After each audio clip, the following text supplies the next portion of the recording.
Jesus, o pão que alimenta a alma. O João 6, versículo de 1 a 15, nos diz o seguinte: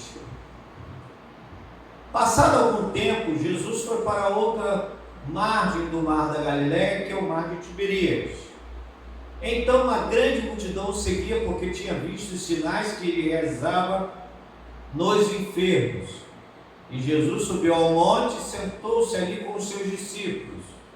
Ora, a Páscoa é uma festa dos judeus e estava próxima. Jesus ergueu os olhos e, vendo uma grande multidão que vinha em sua direção, disse a Filipe: onde encontraremos pão para lhes dar de comer? Mas disse isso apenas para provar, pois ele sabia bem o que ia fazer. Filipe respondeu: 200 denários não seriam suficientes que cada um recebesse um pequeno pedaço de pão. Um dos seus discípulos, André, irmão de Simão Pedro, disse a Jesus: há aqui um rapaz com 5 pães de cevada e 2 peixinhos, mas de que servem no meio de tanta gente? Então Jesus disse: fazei o que o povo se assente, pois havia muita grama naquele lugar. Assim assentaram-se os homens em número de quase 5.000. Jesus pegou os pães e, tendo dado graças, o repartiu entre os discípulos e para os que estavam assentados. E da mesma maneira se fez com os peixes, tanto quanto desejaram. E quando estavam fartos, disse Jesus aos discípulos: recolhei os pedaços que sobraram, para que nada se perca. Assim sendo, eles ajuntaram e encheram 12 cestos com os pedaços dos 5 pães de cevada, deixados por aqueles que haviam comido. Então, vendo aqueles homens o sinal que Jesus havia realizado, disseram: este verdadeiramente é o profeta que devia vir ao mundo. Percebendo então Jesus que estavam prestes a vir e levá-lo à força para proclamarem rei, retirou-se novamente sozinho para o monte. Até aí. Irmãos, uma breve meditação. Jesus, o pão que alimenta a alma. Jesus é o mesmo que alimenta o corpo e a alma dos homens. É interessante a gente perceber aqui um detalhe, né? Jesus fez a multiplicação dos pães, mas na verdade Jesus estava alimentando a alma do povo, porque ele estava recluso, ensinando, né? O povo já tinha da outra vez visto, né, o que Jesus ensinara, e eles acreditavam que Jesus era o profeta, Jesus era o rei, o filho de Deus. Mas agora eles vão ao encontro de Jesus e parece que aquela pequena multidão aumentou para 5.000 pessoas, só homens, fora mulheres e crianças. Então eles foram a Jesus, atrás de Jesus no monte. Imagina Jesus naquela, no monte, vamos falar, uma pequena elevação, né? Ele não estava numa montanha, estava no monte, uma pequena elevação, olhou a multidão vindo e ficou assustado, porque o horário, não era cedinho, de madrugada, era um horário que realmente precisaria aquele povo ali se alimentar. E depois ficou. E a pergunta de Jesus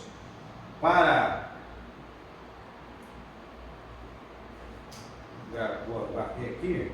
A pergunta de Jesus a Filipe,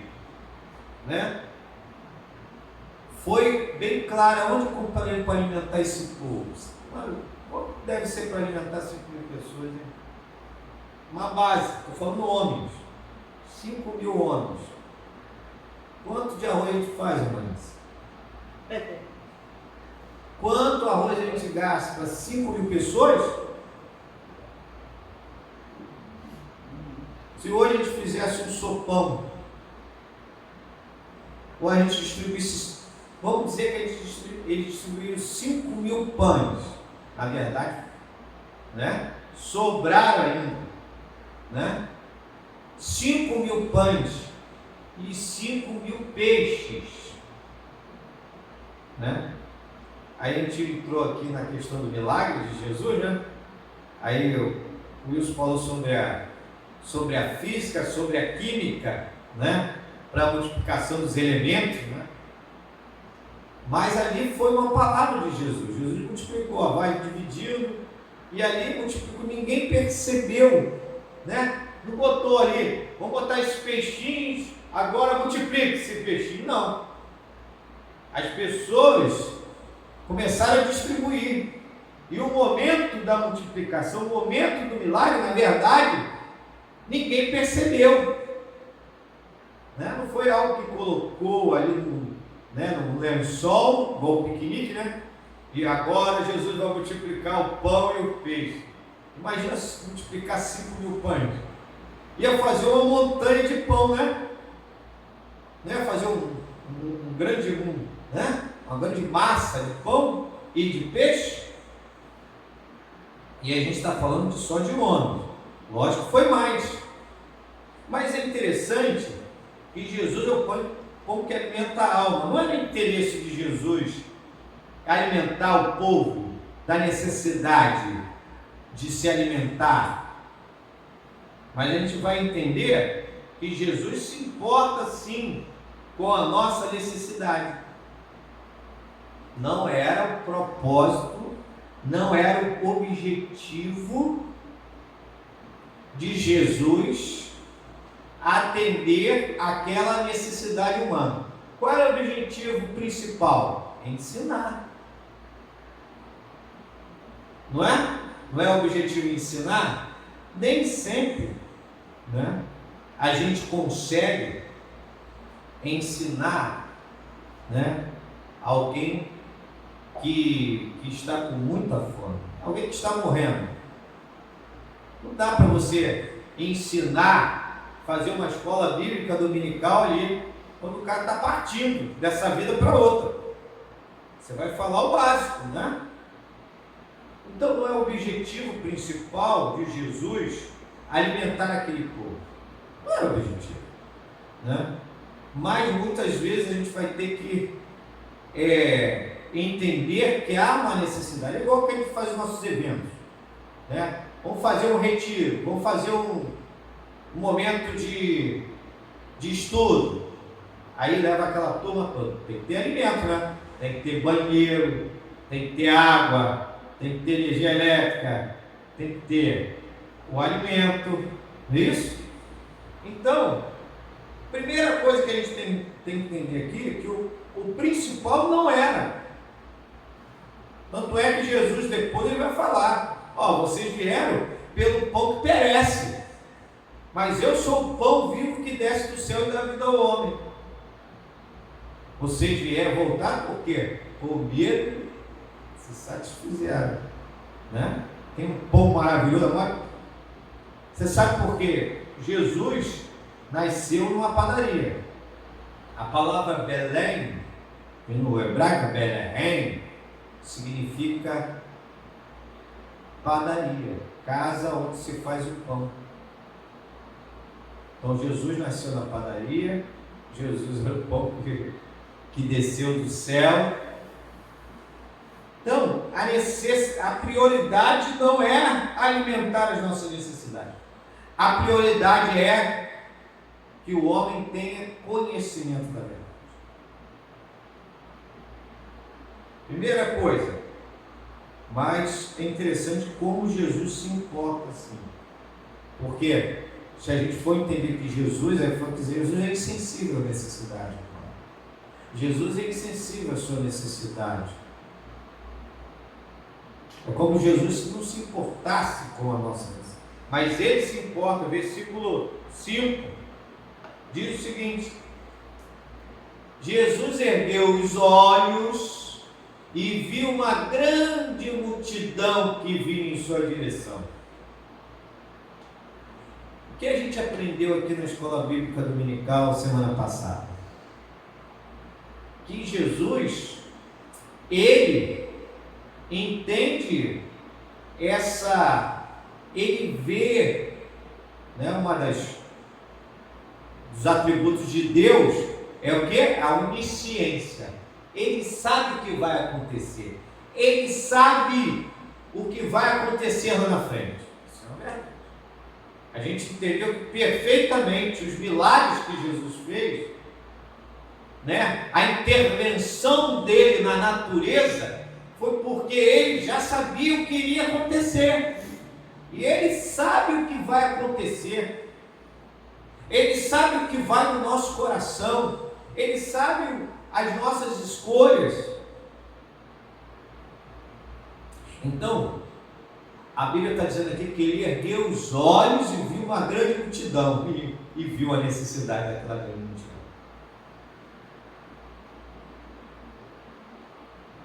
Ele não vê só a necessidade de um, ele vê a necessidade da grande multidão.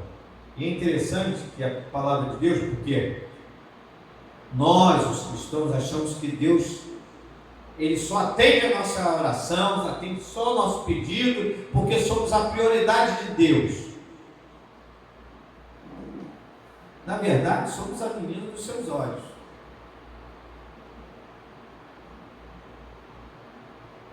Mas essa arrogância, muitas vezes, de sermos a prioridade, vem da facilidade com que nós oramos e Deus responde. Mas aqui está explicando que Jesus olhou as multidões. Jesus contempla todos os homens. Ele é onisciente. Então ele viu a necessidade de alimentar aquela multidão. Não só com o pão espiritual, mas também com o plano material. Não era só uma questão de ensino, uma questão de alimentar o rebanho. Alimentar aqueles homens e mulheres, crianças que estavam ali. A primeira coisa que ele fez foi isso. Olhou a multidão. Felipe, com que a gente vai alimentar essa multidão? Porque Jesus sabia também que muitos que estavam vindo ali era por causa do pão, era por causa da necessidade material, era por causa de uma busca de cura, né? Jesus conhece, ele sabe a necessidade, ele se importa com a nossa necessidade, porque naquela multidão ali tinha uns que estavam indo por causa da comida, por causa da enfermidade, precisava ser curado, porque Jesus curava, e por causa da palavra, queria conhecer, queria saber que profeta é esse, que homem, que palavras são essas ditas com autoridade. Primeira coisa que a gente tem que entender, Manice, a gente tem que entender, irmãos, que Jesus se importa com a nossa necessidade. Jesus se importa com a sua necessidade. Seja qual for, ele se importa. A segunda coisa, Jesus dá valor a cada pedaço que resta da vida do homem. Sabe por quê? No versículo 12. E quando estavam fartos, disse Jesus aos discípulos, olha a sensibilidade de Jesus, recolhei os pedaços que sobraram para que nada se perca. Aí eu entendo muito bem quando Pedro vai falar uma coisa tremenda, irmãos. Isso aqui é muito forte, tá? Isso aqui é muito forte, eu tenho falado esse versículo várias vezes. Olha o grande amor de Deus. Aqui Pedro está falando sobre aqueles que falam assim, cadê a volta de Jesus? Desde que os pais morreram, nós esperamos a volta, né? Aí Jesus vai falar assim: olha, houve o dilúvio. Pedro vai falar: houve o dilúvio, mas agora o mundo vai acabar em fogo. E muita gente fala assim: muita gente fala que o mundo vai acabar mais em água, vai acabar em fogo. É o apóstolo Pedro, que os nossos irmãos católicos falam que é o primeiro Papa. Pedro fala que o mundo acabará em fogo. E ele tem mais autoridade que o Papa, porque ele é o primeiro. Ele é o primeiro apóstolo. Ele vai falar assim: amados, esta é agora a segunda epístola, que vos escrevo. Em ambas procuro despertar com lembrança a vossa mente esclarecida, para que vos recorreis da palavra que anteriormente foram ditas pelos santos profetas, bem como do mandamento do Senhor e Salvador, ensinando pelos vossos apóstolos. Presta atenção. Ensinando pelos vossos apóstolos. A doutrina da igreja é apostólica. Por isso que a doutrina da igreja é neotestamentária. O Velho Testamento não traz doutrina para a igreja. Ele pode ajudar, como serviço diário, mas não é doutrina. Tendo em conta, antes de tudo, que nos últimos dias virão escarnecedores com seus escárnios, andando segundo as próprias paixões e dizendo: onde está a promessa da sua vinda? Porque desde que os pais morreram, todas as coisas permanecem como desde o princípio de tudo, da criação. Aí ele vai falar da água, pelo qual veio perecer o mundo, daquele tempo afogado em água. Aí ele no versículo 7, ora, os céus que agora existem e a terra, pela mesma palavra, têm sido guardados para o fogo, estando conservados para o dia do juízo e da destruição dos homens corruptos, dos homens maus. Todavia, irmãos, há uma coisa que não deveis esquecer, que para o Senhor um dia é como 1000 e 1000 como um dia. Olha o grande amor de Deus.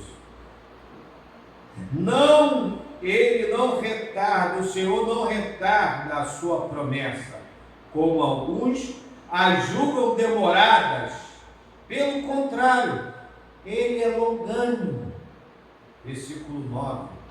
Ele é longânimo para convosco, não querendo que nenhum se perca ou pereça, senão que todos cheguem ao arrependimento. Irmãos, Ele conhece a nossa necessidade. Ele dá valor a cada vida, a cada ser humano, a cada homem e mulher. Irmãos, a história diz que Darwin se converteu. No finalzinho da vida dele, ele falou assim: por muito tempo eu combati a Bíblia Sagrada, mas agora eu reconheço o Senhor. E diz que Darwin se converteu nos últimos dias da vida dele. Então, não importa quanto tempo lhe resta, quanto tempo você tem nessa vida, Deus se importa, Ele dá valor com isso. Olha só o que Ele falou, que se Ele dá, o próprio Jesus vai falar isso em Mateus capítulo 5, capítulo 5 da bem-aventurança, capítulo 5, e 6, Ele vai dizer assim, se Deus alimenta as aves do céu, Ele não se importará contigo, que é a imagem e semelhança dele? É isso que Jesus está falando. Então, Ele dá valor a cada detalhe, a cada vida, não importa a idade. Estou muito velho para seguir a Cristo, né? Quando eu era novo, eu falava assim, não, eu vou ficar velhinho para seguir a Cristo, mas estou sem força. Não, você pode servir, porque Jesus dá valor. Se Ele mandou recolher cada pedacinho de pão, porque Ele podia esbanjar, né? Não, pode jogar fora que daqui a pouco eu multiplico mais. Não, Ele estava dando uma lição ali, que Ele dá valor. Né? Tem gente que se converte muito, já com muita idade, né? E outros se convertem a Cristo Jesus, né? Desde novinho, desde menino, desde criança, né? E o que se converte com, eu não pude fazer muito para o Senhor. Não, o Senhor dá valor a cada passo que damos na nossa vida. É isso que eu queria falar também. Irmão, está difícil? Dá o primeiro passo. O primeiro passo é um ato de fé para romper as cadeias dos joelhos. Às vezes assim, eu vou receber um não, eu vou não sei o quê. Dá o primeiro passo, Deus vai abrir as portas. É um passo de fé. Jesus dá valor a você, a mim, a você que está em casa. Jesus dá valor. Não importa quanto tempo temos que viver aqui, Ele dá valor, Ele quer que nós, Ele quer que a gente use a nossa vida para o bem, para a glória do seu reino. Ele dá valor sim, não importa o que você faça no reino, Ele dá valor. E último, o interesse de Jesus era alimentar o povo, versículo 15. E percebendo então Jesus que estavam prestes a vir levá-lo, sim, tanto alimentar o povo espiritualmente como materialmente, mas eu digo aqui que o interesse de Jesus era alimentar o povo espiritualmente. O secundário era o físico. Então, mas o que eles estavam querendo de Jesus? Percebendo Jesus que estavam prestes a vir levar a força para proclamarem rei, retirou-se novamente para o monte. Olha, se você vê alguém naquela época multiplicando pão, fazendo milagres, curando, ensinando como ninguém ensinou, o povo ainda estava cego. Como hoje, tem muita gente que está indo atrás da bênção e não do abençoador. Eles estavam querendo proclamar Jesus rei. Por quê? Queriam estar sobre a sombra de um rei que desce. Comida, bebida, sombra e água fresca. Segurança, saúde. Eles estavam querendo um rei. Eles estavam querendo tudo que o rei poderia proporcionar. E eles não estavam olhando para realmente os ensinos de Jesus. Eles não queriam realmente saciar a sua alma. Mas o interesse de Jesus era alimentar a alma. E o povo não. O povo queria realmente ter um rei. Tanto é que depois disso, o que vai acontecer? Depois disso aqui vem a declaração de Pedro. Porque Jesus começa, olha, vocês vieram atrás de mim, porque comeram do pão e se satisfizeram. E Jesus usa uma palavra dura. E o que acontece? Alguns se afastam, os discípulos se afastam e vão embora.